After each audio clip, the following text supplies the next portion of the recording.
Hello, ma'am.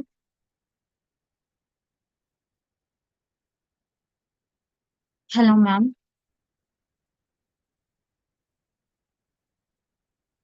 Yeah, hello. Hello.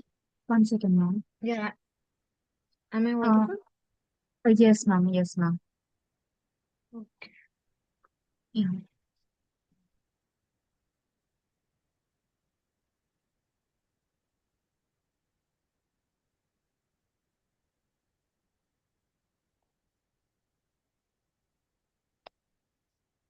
yeah, ma'am. I'm making you the co-host.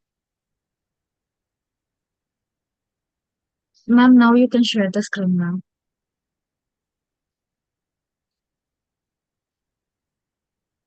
I'll be using a whiteboard today, okay? Excuse me. Can you stop the Yes, recording for a ma'am. minute? Yeah, 1 minute, ma'am.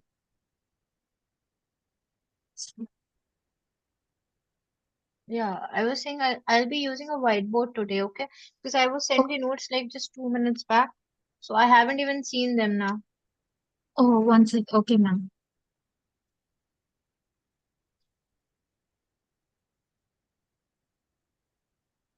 Okay, now share my screen.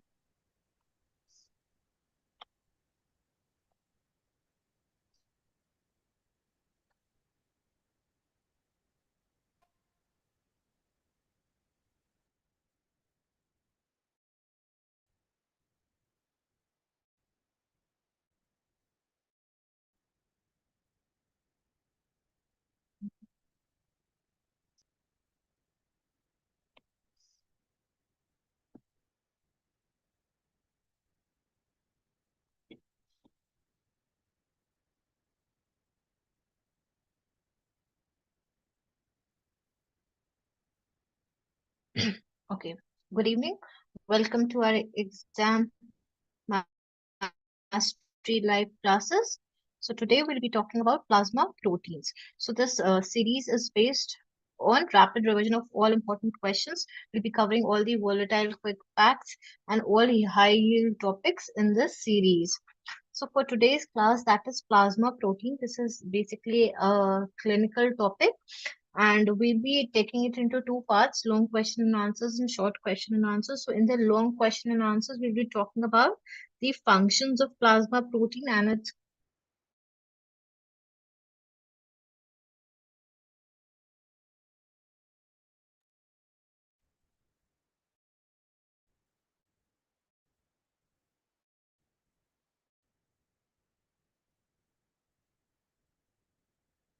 Then this is going to be followed by the normal serum protein level and the important functions of albumin.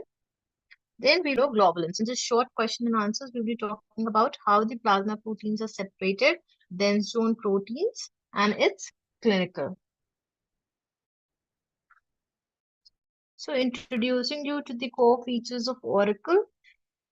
Here at Oracle, we have live classes to elevate your learning experience. Then we also provide you with recorded lectures so that you have the facility of using the lectures anytime as per your convenience.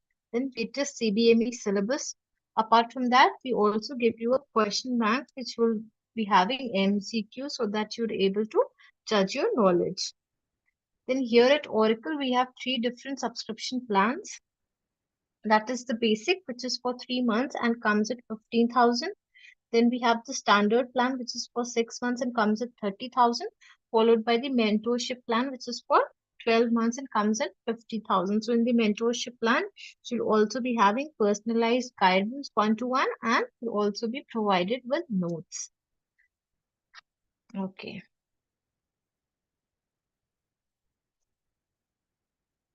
So let's talk about plasma proteins.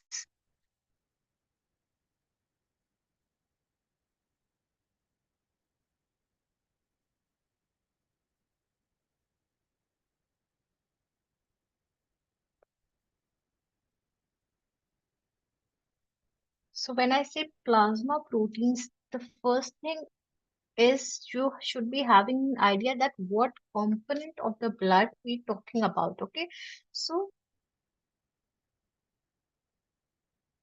your blood is composed of, we all know that it is composed of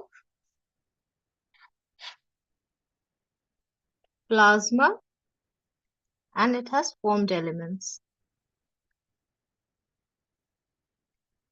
Form elements, we're not talking about this because it's beyond the scope for today's class, but you should know that it constitutes that is the blood cells. Okay, so RBC, WBC, and platelets. Okay, now this plasma, it has various constituents. It has water, 90 to 92% of it is water, then electrolytes, smaller, and has proteins. Okay, so the proteins present in plasma, they are your plasma proteins. Now you have an idea that what is the topic for today's class. Okay, so we're going to talk about these proteins. Okay, the plasma proteins. So the proteins which are present in the plasma, and what is plasma? It is the structural fluid of the blood. Okay, so we're going to talk about these plasma proteins, and majorly these plasma proteins, they constitute your albumin, globulin, and your fibrinogen. Okay, so we're going to talk about these plasma proteins.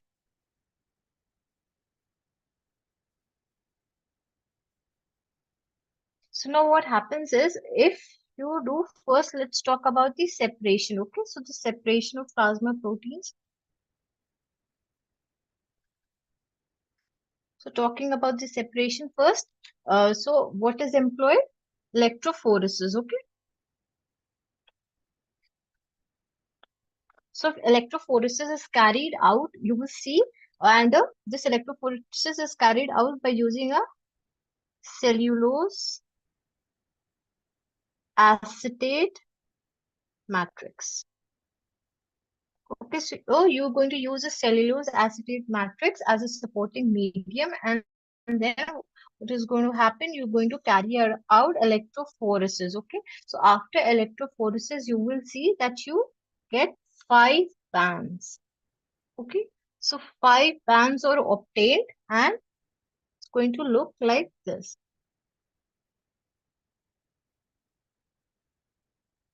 Okay, so this peak is given by albumin. Albumin being the smallest in molecular weight, okay, and plasma concentration is the highest, okay. So this here is the plasma concentration, okay, plasma protein concentration, and here this is the molecular weight. Okay, so your albumin gives the maximum peak because the concentration of albumin in the plasma is the most. Then this is followed by globulin, okay. And you have different types. Okay, so according these globulins, they are globular proteins, and they are separated according to their molecular weight into alpha 1,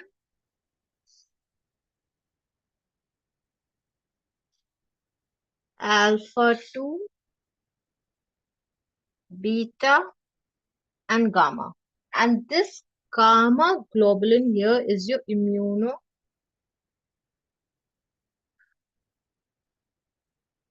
Okay, I'll repeat myself again. So firstly, I said that we're going to talk about plasma proteins today. So we know that those proteins which are present in the plasma, they're going to constitute your plasma proteins. Now, talking about the isolation of the plasma proteins, so they were isolated by using the technique of electrophoresis. Okay, so electrophoresis was carried out using cellulose acetate matrix as a supporting medium.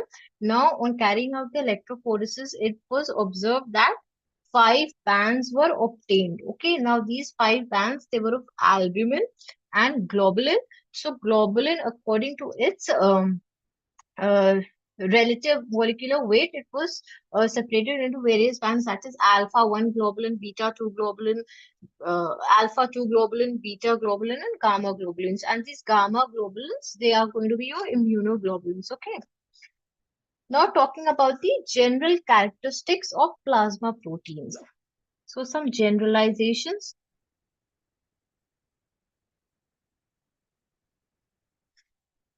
about plasma proteins before we take individual plasma proteins. Okay, so first thing, most of your plasma proteins, they are synthesized in the liver. So synthesized in liver, like your albumin, fibrinogen, transferrin.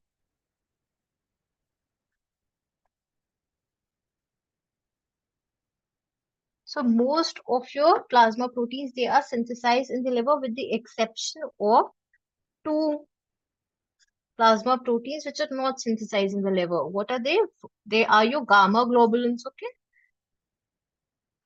So gamma globulins, because I said your gamma globulins are your immunoglobulins, and we all know that immunoglobulins, they are synthesized in plasma cells, okay? And then there are certain other plasma proteins which are synthesized in other sites like your endothelial cells. Okay, these are your von Willebrand factor. Okay, so with the exception of these two, that is your gamma globulins and your von Willebrand factor, almost all your plasma proteins, they are synthesized in the liver. Then moving on to the next characteristic of plasma proteins. So your plasma proteins, they are rich in disulfide bond, rich in disulfide bond, and they are bound to and frequently bound to carbohydrates. So that is they are glycoproteins or to lipids. That is they are lipoproteins. So your lipoproteins are also basically your plasma proteins, and we've already discussed the various types of lipoproteins when we talk about lipoprotein metabolism, your VLDL, LDL, HDL, and all this. Okay, so that was the second characteristic feature of your plasma proteins. Now talking about the third characteristic feature, very important, that is plasma. Many plasma proteins show or exhibit polymorphism. What is polymorphism? Polymorphism is your Mendelian trait where at least two or more than two different phenotypes can exist, okay? And both of which is not rare. So occurrence of two or more clearly different phenotypes in a population, okay? So what is polymorphism? Occurrence of two or more phenotypes in a population. Okay, so many of your plasma proteins, they are exhibiting polymorphism, okay? And for example, your alpha 1 antitrypsin detail later in the lecture, then your haptoglobin, that is also exhibiting polymorphism, then your transferrin, that is also exhibiting polymorphism, ceruloplasmin, it also exhibits polymorphism, and your immunoglobulins. So these are your plasma proteins which are exhibiting polymorphism. Then moving on to the fourth characteristic feature of your plasma proteins, that they have a characteristic life cycle in the circulation. Okay, so each plasma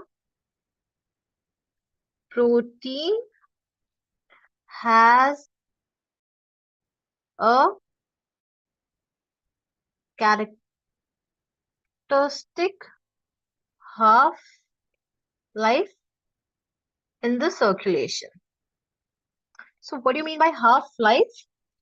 So half-life of the plasma protein is that time required for 50% of the molecules present at any given time to be degraded or cleared from the blood. Okay. So for 50% of the molecules of any plasma protein to be cleared or degraded from the blood, that's known as the half-life. Okay. And this is going to be characteristic for different plasma proteins. So for example, for albumin, the half-life is approximately 20 days. Okay. And for haptoglobin, the half-life is approximately 5 days. Okay. And I've already described that what is the half-life? It is the time required for 50% of the molecules present at any given moment to be degraded or cleared from the blood. Now, what happens? There is a steady state. Okay. There is this steady state between the clearance, that is between the removal of the older molecules and the turnover, that is the synthesis of the new molecules. Okay. So there is a steady state, and because of the steady state, what is going to happen? Your concentration of the total concentration of this protein is going to remain constant. Okay. So total concentration is constant. So because of the steady state, the total concentration of this plasma protein is going to remain constant. Okay, so that is the degradation state. But what happens sometimes because of certain diseases, your half-life is going to be decreased. For example, there is this gastrointestinal disease, a gastrointestinal disease known as your Crohn's disease. In this, what happens? The half-life of albumin is reduced to as less as 1 day.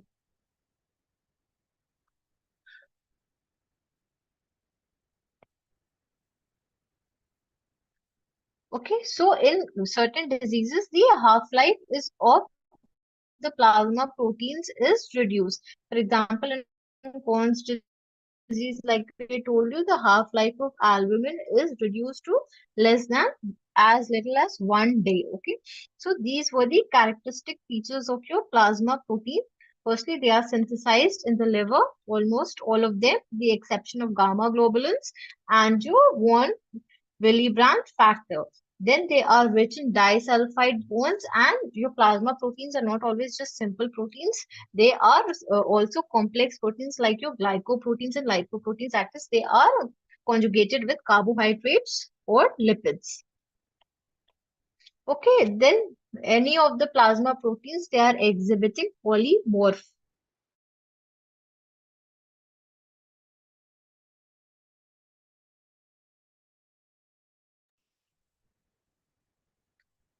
Many of your plasma proteins, they are exhibiting polymorphism. Many of your plasma proteins, they are exhibiting polymorphism, hemoglobin, transferrin, ceruloplasmin, and immunoglobulin. So all of these, they are exhibiting polymorphism.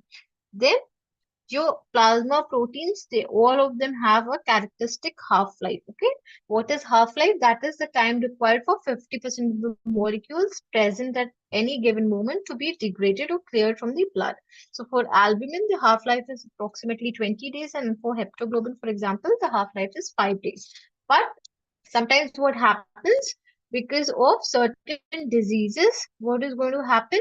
Your half-life of these plasma proteins, it can be altered. Okay, like in case of Crohn's disease, the plasma protein albumin,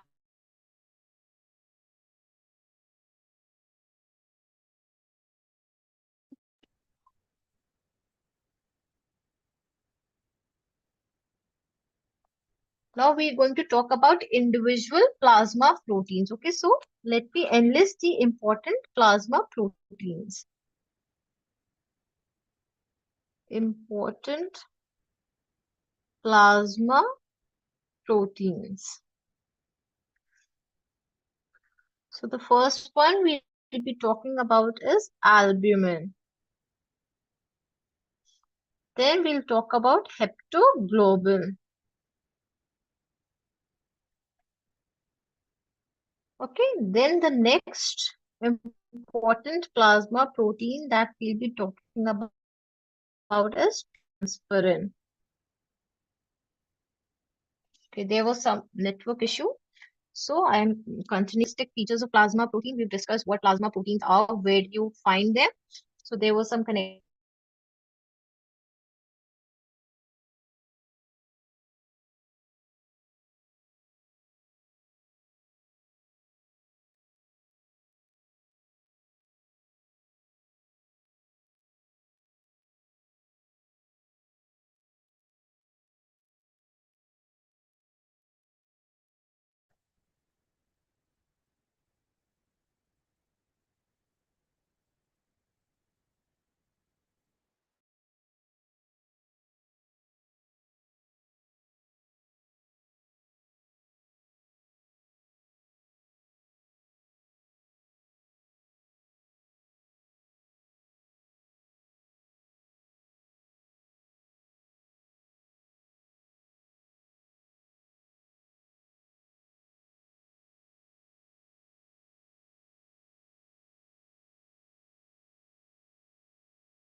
Yeah, I think there was some connection error.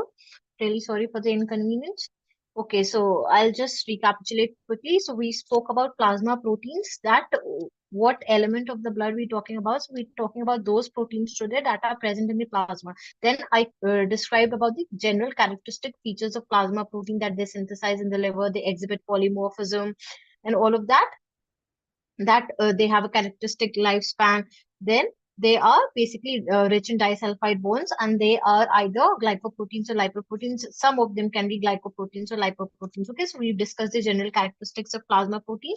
Now we're going to talk about individual plasma proteins and their clinical significance in detail, one by one. So I was enlisting the important plasma proteins before the internet connection lost. Okay, so we'll be talking about globulin, heptoglobulin, transferrin, ceruloplasmin. So I'm enlisting all the important plasma proteins that I'll be taking in detail, followed by CRP, that is C-reactive protein. Then we'll also talk about alpha-1 antitrypsin. Then we'll talk about beta-2 microglobulin. And lastly, we'll be talking about the structure and functions of immunoglobulin. Okay. So this is the list of the important plasma proteins that I'll be taking today. So beginning with albumin. So your albumin is the major protein of human plasma. It constitutes approximately 60% of total plasma protein. Okay. So your albumin is the major plasma protein constituting approximately 60% of the total plasma protein. Because of its low molecular mass, your albumin is having a low molecular weight and is also having high concentration in the plasma, like I just told you here. So because of its low molecular weight and high concentration, it contributes majorly to the oncotic or the osmotic pressure. Okay. oncotic pressure. So the oncotic pressure because of human plasma, it is majorly because of your albumin. Okay. So in the capillaries, what happens is because of the pumping of the heart. So there's a lot of pressure which is known as hydrostatic pressure. So what happens? The plasma is moving into the interstitial space and forming your interstitial fluid or the tissue fluid. But because of this oncotic pressure, because of the plasma proteins and majorly which protein? Your albumin. Okay, since this is the major protein present in the plasma. Okay, so because of this, there is an oncotic pressure, and because of this oncotic pressure in the opposing direction, what is going to happen? It has the ability to pull back the water. Okay, so this oncotic pressure is going to pull the water back, and because of the hydrostatic pressure, the water is going to move into the tissue fluid. But what happens in case of situations where your albumin concentration falls? Okay, it can be because of various reasons, but when albumin concentration falls, your oncotic pressure is going to decrease, and this is going to result in edema. Okay, so in case of low albumin, your oncotic pressure is going to decrease, and because of which it is going to result in edema. So always remember that one of the important functions of your albumin is to maintain this oncotic pressure, okay, and prevent edema. Then what is the other function of your albumin? It is also involved in forming a transport molecule for various ligands. Okay, so your albumin binds and transports various ligands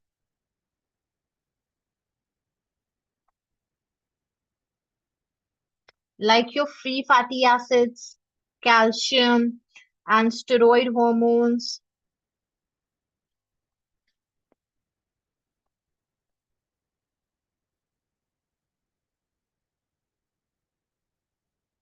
So these are all going to act as your ligands for albumin. Okay, so albumin is involved in the transport of various ligands, yeah, like your calcium-free fatty acids, steroid hormones, bilirubin, copper, tryptophan, and also in case of various drugs, it's going to act as a ligand, like in case of aspirin, penicillin. Okay, so your albumin first function is it is involved in maintenance of this oncotic pressure. The other is that it is also involved in transport of various different ligands. Okay, now what is albuminemia? So albuminemia,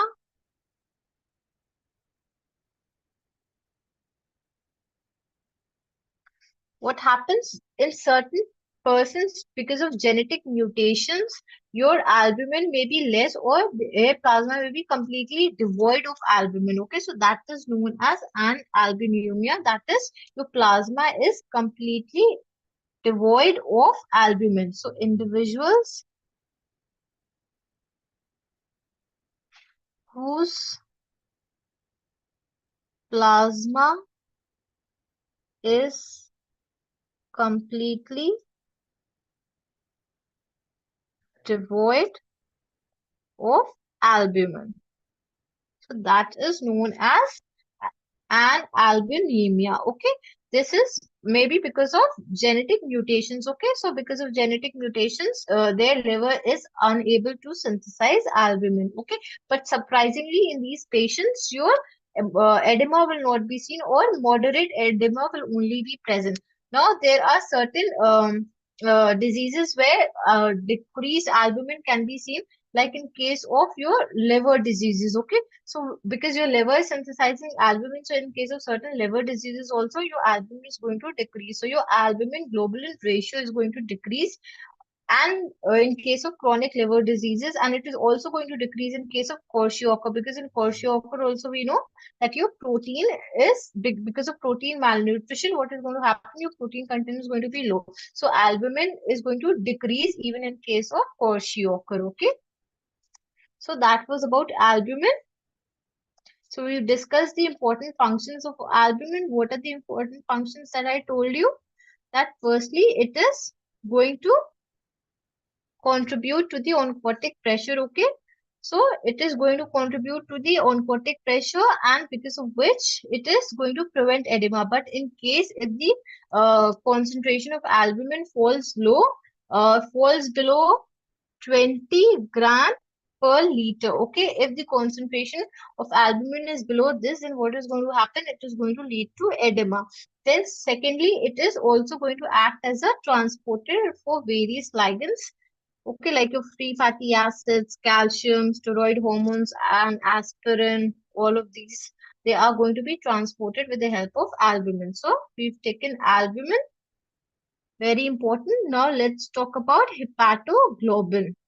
So hepatoglobin is another important plasma protein.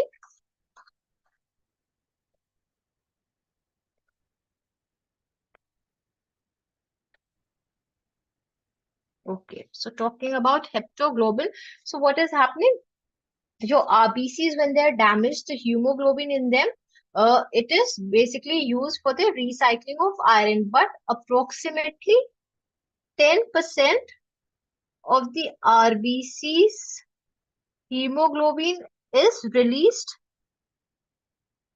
freely. So this hemoglobin, which is released freely into circulation,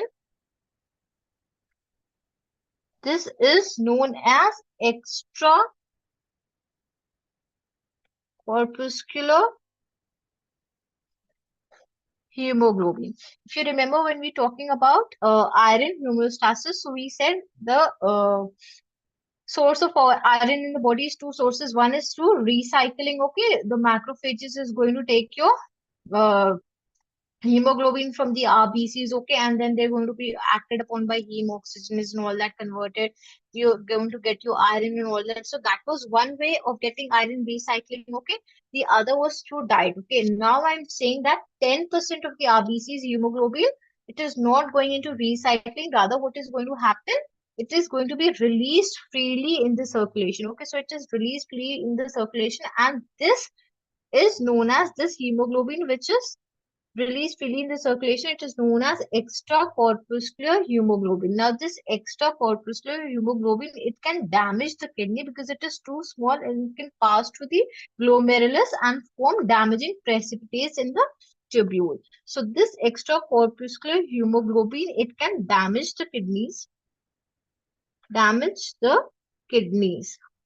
Because it's too small, it can pass through the glomerulus and then form precipitates in the tubules. Now, what is going to happen? You have this plasma protein known as heptoglobin.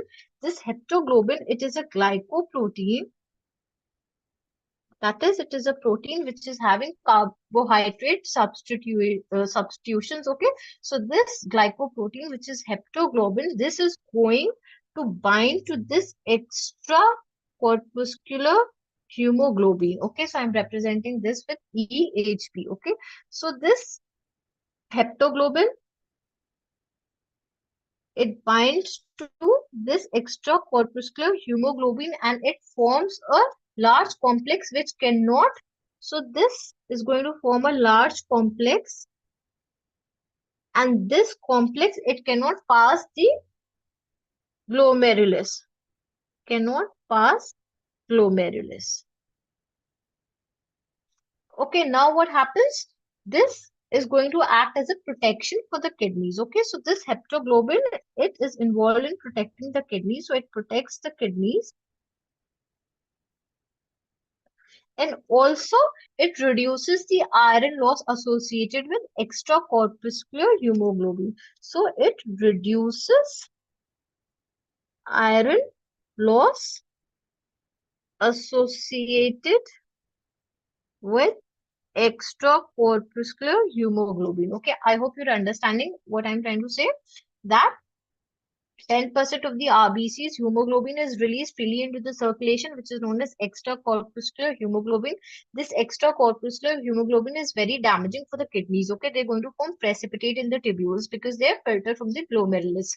Now, what happens is glycoprotein, this heptoglobin, which is a plasma protein, it is going to form a complex with your extracorpuscular hemoglobin, and this large complex, it is not able to pass to the glomerulus. So in this way, this heptoglobin is involved in the protection of the kidneys, and also it is reducing the loss of iron, which is going to be associated with this extracorpuscular hemoglobin. Okay, so your hep, hep, heptoglobin, it is serving as a useful diagnostic indicator of hematolytic anemia. Okay, so heptoglobin serves as a useful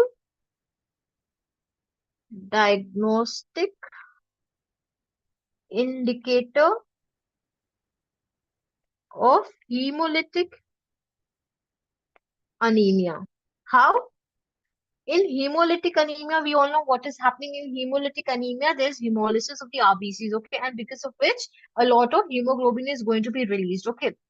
Now, the half-life of heptoglobin, we all know, is 5 days, but the half-life of heptoglobin, this extracorpuscular hemoglobin, it is 90 minutes. Okay, so there's rapid removal of this heptoglobin extracorpuscular complex from the plasma, and because of which the level of your heptoglobin is going to decrease in hemolytic anemia. Okay, so if there is decreased level of heptoglobin, it is indicative of hemolytic anemia, because in hemolytic anemia, what is happening? Your heptoglobin is decreased. Okay, so heptoglobin levels are low. In hemolytic anemia, heptoglobin level is decreased or low. Why? Because your half-life of heptoglobin is 5 days. But half-life of heptoglobin extracorpuscular hemoglobin is approximately 90 days. So your heptoglobin and e-corpuscular extracorpuscular hemoglobin is going to be removed from the plasma in 90 minutes only. So your levels of heptoglobin, they are going to be decreased. So therefore, it is going to serve as an indicator in case of hemolytic anemia. Okay, so we've taken albumin, we've taken heptoglobin. So albumin, it was indicated of your different kinds of diseases like your nephrotic syndrome,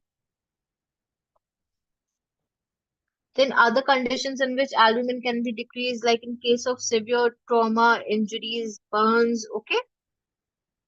Then heptoglobin, it is an indicator of your hemolytic anemia.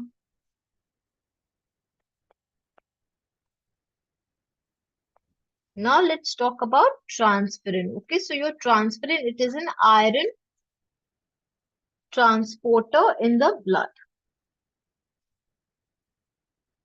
Talking about transferrin. So transferrin is an iron transporter in the blood.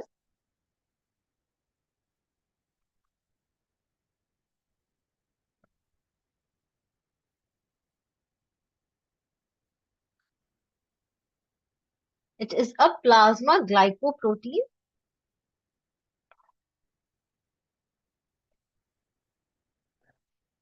It has active sites for binding to high affinity sites for binding your iron, okay, in the Fe3 plus state. So your transferrin, it is going to bind iron in the Fe3 plus state, and then it is going to be transported via the blood to the respective target organs. Okay, so that was transferrin. Then talking about ceruloplasmin.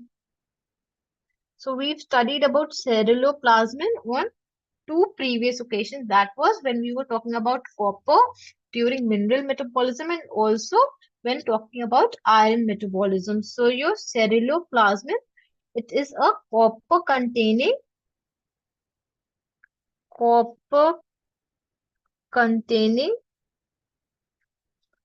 plasma protein,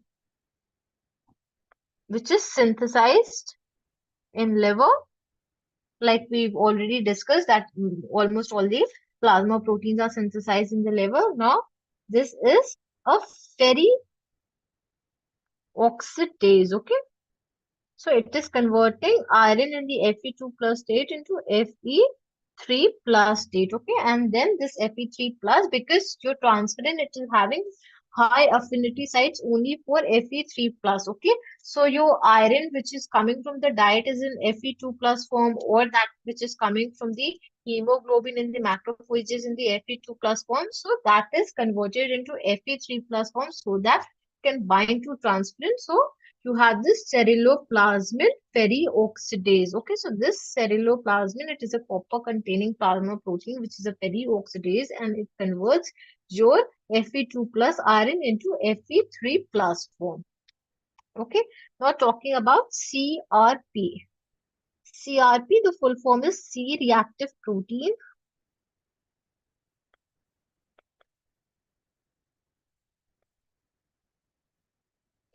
Now, this CRP, it is classified into acute phase protein. Okay,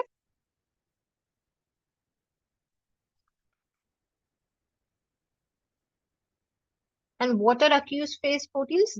These are those proteins which play a role in body's response to inflammation. Okay, so your CRP, your alpha 1 antitrypsin, CRP, alpha 1 antitrypsin, your heptoglobin, all of these, they are classified as acute phase proteins. So the level of acute phase proteins, it increases by 50% to as much as 1,000-fold. Okay,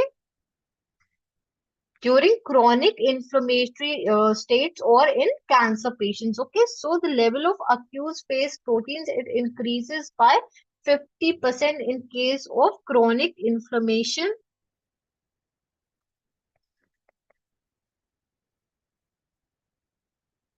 in case of sepsis, okay, in patients of cancer. Therefore, your CRP, it is, since it is so drastically increased in such scenarios, it is used as a biomarker of tissue injury,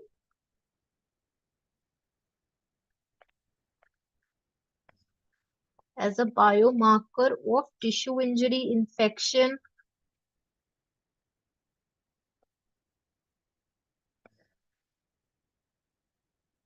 and inflammation.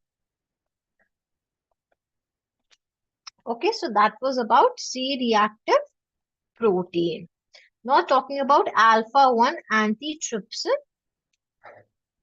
Alpha 1 antitrypsin. So remember during the starting of the lecture, I said when you do electrophoresis of the plasma proteins, you get 5 different bands, okay? And I drew this chart, okay? So this peak was representing albumin. Then you had the globulins, alpha 1, alpha 2, beta, and the gamma globulins. Okay, this chart I drawn, alpha 1, alpha 2, beta, and the gamma globulins, and this was albumin. Okay, so now your alpha 1 antitrypsin, this is the major component, okay? More than 90% of the alpha 1 fraction, okay? So this fraction, this alpha 1 fraction of the human plasma, so this alpha 1 antitrypsin is the major component of this fraction of globulin, okay? So more than 90%. More than 90% of this alpha 1 globulin is your alpha 1 antitrypsin. Okay, now this is synthesized by your hepatocytes and macrophages. So synthesized by hepatocytes and macrophages.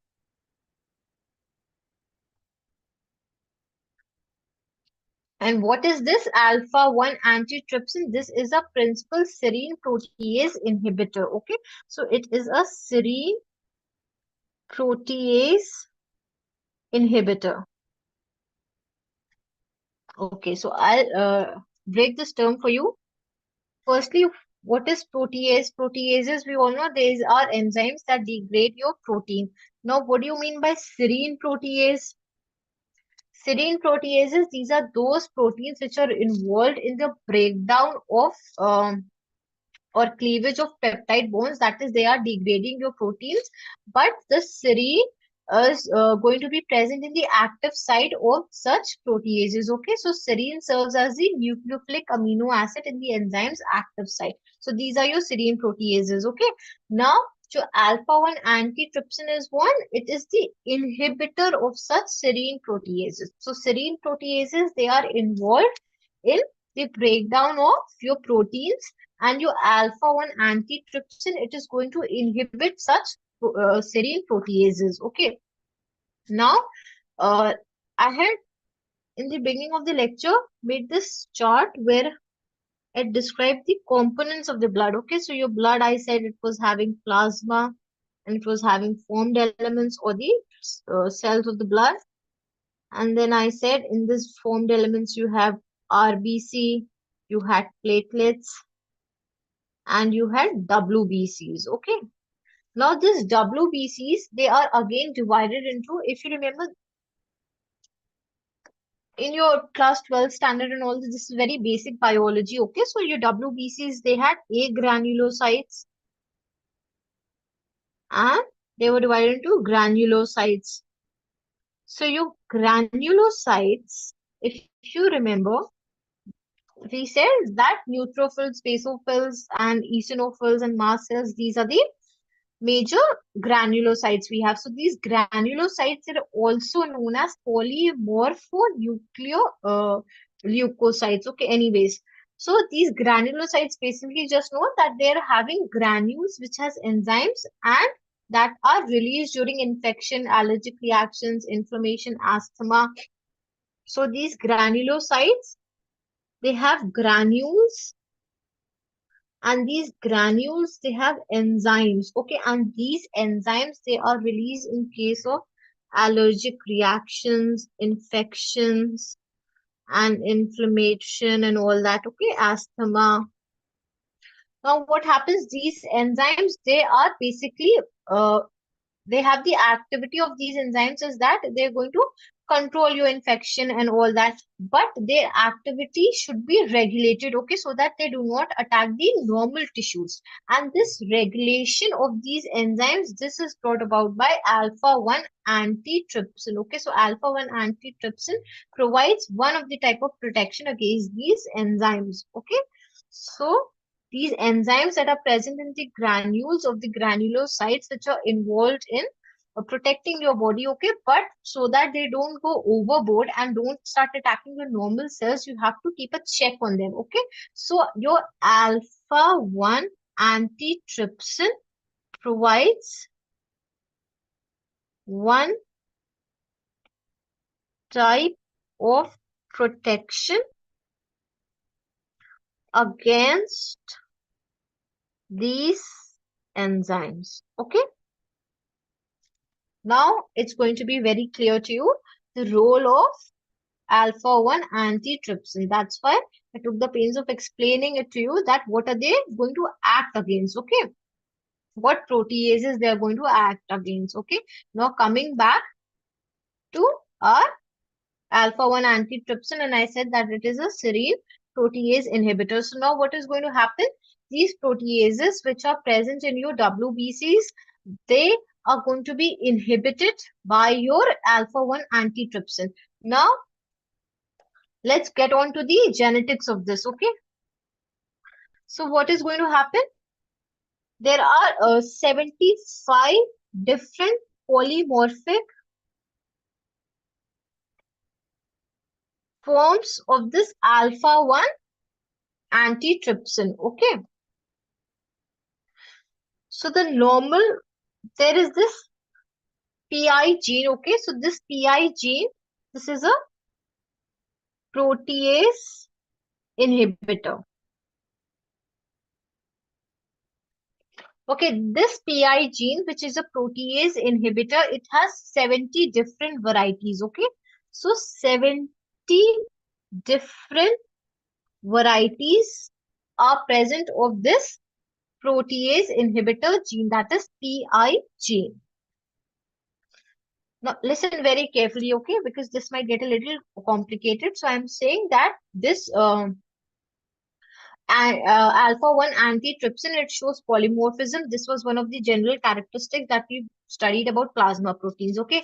Now, this PI gene, this PI gene is making protease inhibitor. Now there are 70 different varieties of this PI gene, okay? And most of these varieties, they are going to make normal level of alpha 1 antitrypsin in the blood. But there are going to be some varieties which are going to make no or less alpha 1 antitrypsin, okay? So let's talk about the most common varieties of the PI gene. So most common varieties of PI gene. So you have the M, S, and Z. Okay, now you have one set of genes coming from your mother, the other set of genes coming from your father. Okay, so in a person who's going to have two copies of MM, okay, so that is an individual with PIMM, okay, with this genotype, this is going to have normal levels of alpha 1 antitrypsin. Okay. Now, someone who is having a genotype of PIZZ. So, someone with ZZ alleles, it is going to have low levels, low levels of alpha 1 antitrypsin. Okay. So, as a result of Z genotype, what are you going to have? You're going to have low levels of this. So someone with PIZZ has alpha 1 antitrypsin deficiency. Okay. So this person is going to have alpha 1 antitrypsin deficiency.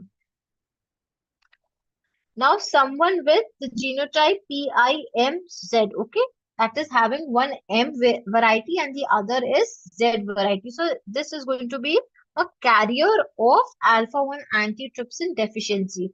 Now there is this type S type, okay.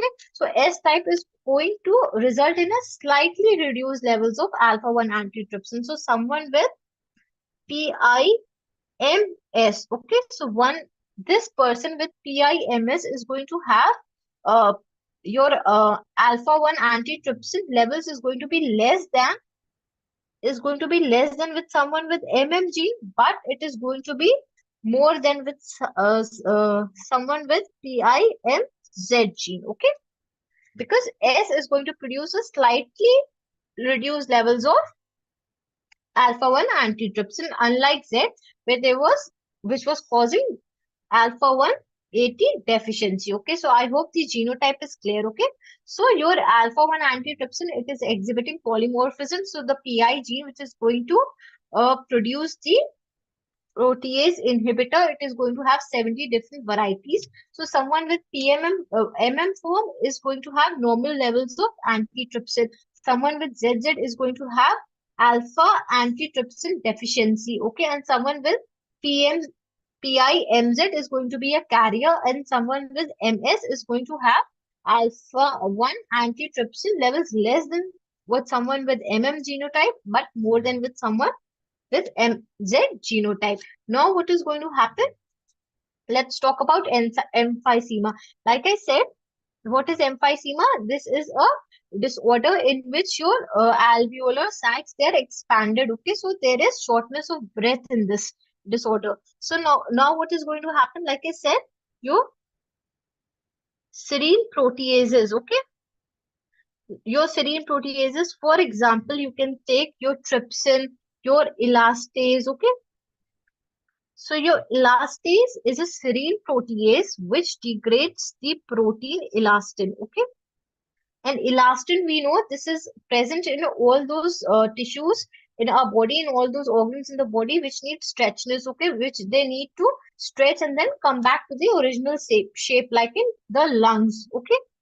So your lungs and your bladder, they're all having elastin. Now what happens when someone is smoking? Okay, so the smoke is going to attract WBCs to the lung. And for that matter, other irritants like certain chemicals or dust particles, they're going to attract WBCs to the lungs. And WBCs, we know they are granulocytes. They're having granules which have these enzymes, which are proteases, okay? So these serine proteases, they're going to serine proteases like elastase. Okay, so your elastase, it is present where in the neutrophil's granulocyte. Okay, so serine protease, elastase, it is present in the neutrophil granulocytes.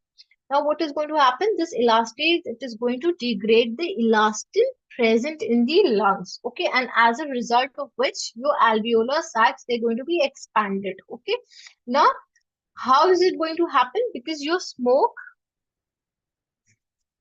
it is going to turn a particular methionine residue in your alpha 1 antitrypsin, that is methionine 358. Okay, so this methionine 358 present in alpha 1 antitrypsin, it was actually binding to your proteases. It was binds to proteases and inhibits these proteases, okay, inactivates these proteases. But now what happens? This smoke, it is going to oxidize this methionine 358 to methionine sulfoxide.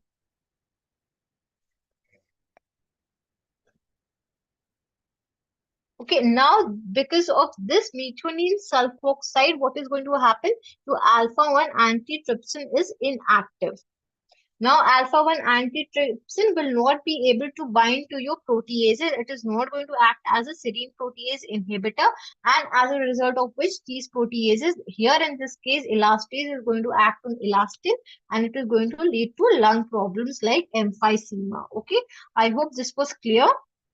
And as a treatment in such patients, intravenous administration of alpha 1 antitrypsin is used as a mode of treatment. Okay, so treatment is intravenous administration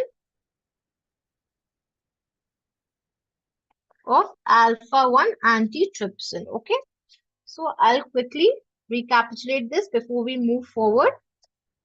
We're only left with immunoglobulins. Okay, so your alpha 1 antitrypsin, it is forming the major component of this alpha 1 globulins part. Okay, so it forms more than 90% of this fraction.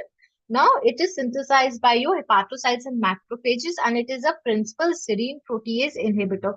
It is exhibiting polymorphism, the PI gene, which is synthesizing this protease inhibitor. It is having 75 different varieties. Okay, now someone with a genotype which is of MM is going to have normal levels of alpha 1 antitrypsin. Someone with a genotype ZZ is going to have alpha 1 antitrypsin deficiency. Okay, so now usually this is not being manifested, but if you start smoking, what happens? You're already having a deficiency of alpha 1 antitrypsin. Okay, this alpha 1 antitrypsin, it was having a protective effect against the proteases of the granulocytes. Okay, now what happens? Your smoke, it is going to convert, as it is you're not having alpha 1 antitrypsin, and whatever was there, what is going to happen? Your smoke is going to convert a particular methionine, that is 358, into alpha 1 antitrypsin into methionine sulfoxide, and as a result of this, your alpha 1 antitrypsin is inactivated and it is not going to inhibit your proteases. Okay,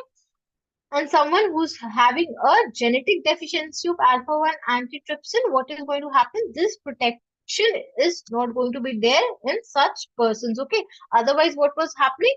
They were you had proteases. To these proteases, your alpha 1 antitrypsin was going to bind and the proteases were inhibited. Okay. Now, what happens in case of deficiency of alpha 1 antitrypsin? You have the proteases, but alpha 1 antitrypsin is not there. So your proteases, they're going to damage the lung and result in emphysema. Okay, now talking about beta 2 microglobulins. Beta 2 microglobulins. So your beta 2 microglobulins, it is a component of MHC1. Okay, so MHC class 1 molecule. It has alpha 1, alpha 2, alpha 3 and beta 2 microglobulin. Okay, and this beta 2 microglobulin, it accumulates in patients undergoing long term chronic dialysis. And lastly, talking about immunoglobulins. So we'll talk about immunoglobulins in detail when we do immunology. For now, let's briefly discuss them. Firstly, that they are synthesized by your B cells or the plasma cells. Second, they are tetrameric glycoproteins.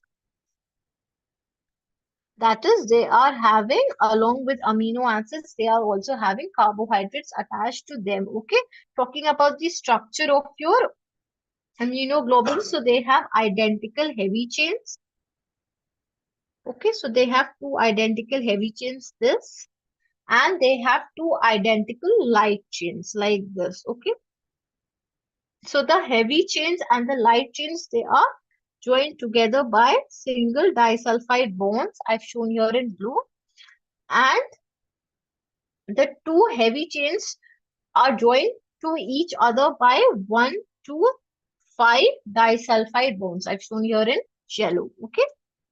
Now the first 110 amino acids residues from the amino terminal on both the heavy and the light chain, they form the variable part. Okay, so this is the variable part of heavy chain. This is the variable part of light chain. On this side as well, the amino terminal, this is the variable part of light chain. This is the variable part of heavy chain. So the first 110 amino acid residues on the amino side of both the heavy and the light chain, they form the variable part and they are involved in antigen binding. Now, from the carboxy terminal, the first 10 amino acids, they form the 100 and the first 10 amino acids, they determine the class of the antibody. Okay, class of antibody.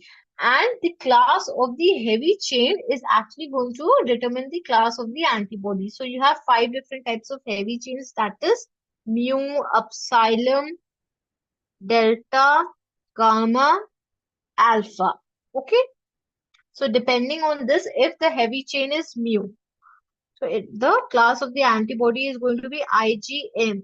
If the heavy chain is delta, so it is going to be, the class of the antibody is going to be IgD. Okay, so similarly, if it's going to be gamma or alpha, if this is alpha, it is going to be IgA. Okay, so the class of the heavy chain is going to determine the class of the antibody. So this is the variable part where the antigen is going to be binding and it is going to be different depending upon the antigen. The rest of it is the constant part, and the last 110 amino acids from the carboxy terminal, they are going to form the decide the class of the antibody or class of the heavy chain. Now your light chains, they can be of two types, that is lambda and kappa. And also always remember that both the heavy and the light chains, they are identical. Okay, that is, if you have two heavy chains, mu heavy chains, so both of them are going to be two mu chains or two epsilon chains or two gamma chains. It will never be like there's one mu heavy chain and there's one epsilon heavy chain. So they are always identical chains and never a mixture of both of them. Okay, so you have, depending upon the different class of heavy chains present, you have 5 different types of antibodies. That is your immunoglobulin G, immunoglobulin IgA, immunoglobulin M, GAM, immunoglobulin D, and immunoglobulin E. So you can always remember this as GAME, GAMED. Okay, GAMED. So your immunoglobulin G, it is the antibody of secondary response. Your IgM is the antibody of primary immune response. Okay, so IgM is always produced in primary immune response, and your IgG is the main antibody of secondary response. Okay, and your IgA, it is a secretory antibody, and your IgE, it is involved in hypersensitivity reactions. And your IgD, it is present on the surface of B cells. Okay, present on B cell surface, and it is going to act as receptors. Okay, so this was the functions of the main functions of your different antibodies. Okay, and we're going to talk about them in detail when we talk about immunoglobulins. Okay, so we've dealt with all the major plasma proteins and their clinical significance. Okay, that is albumin, heptoglobin, transferrin, ceruloplasmin, CRP, alpha 1 antitrypsin, beta 2 microglobulin, and immunoglobulin.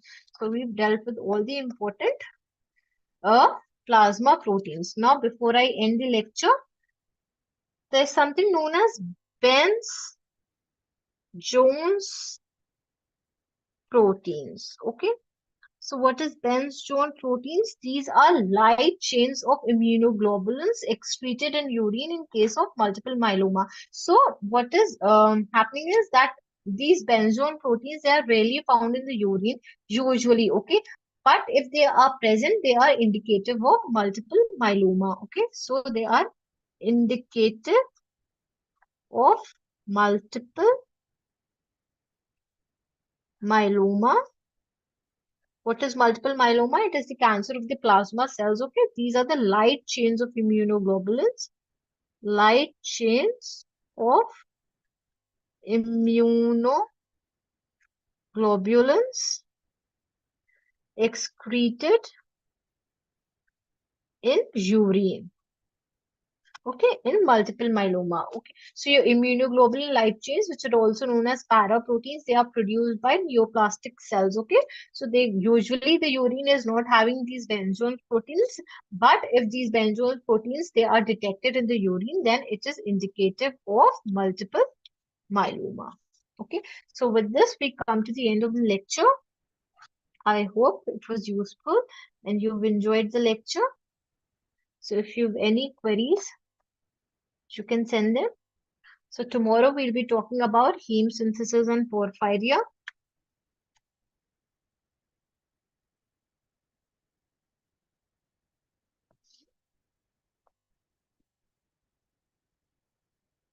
Okay, thank you for watching. See you in the next class.